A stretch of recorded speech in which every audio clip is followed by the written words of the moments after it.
Mga kababayan, senador po ba talaga to? O baka naman extra lang sa pelikula ng Senado? O salimpusa lang sa lehislatura? Si Lito Lapid po ay babalik na naman sa Senado para magpa-aircon at kumain ng snacks. Diyos ko Mariosep, 13 million. Namangmang ang bumoto.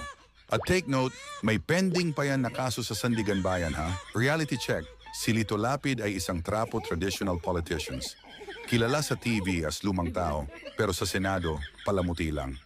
At habang tahimik siya, may kaso lang naman po siyang graft dahil sa maanumalyang 4.7 million fertilizer deal from 2004. Walang bidding, overpriced. At noong binaliwala ng Sandigan Bayan, binaligtad ng Korte Suprema at itinuloy ang kaso. Ang tanong, ano bang nakain ng 13 million bumoto sa kanya? Ang daming bagong kandidato, matatalino, may prinsipyo, may malasakit, pero sa luma pa rin bumoto? Eh di wow!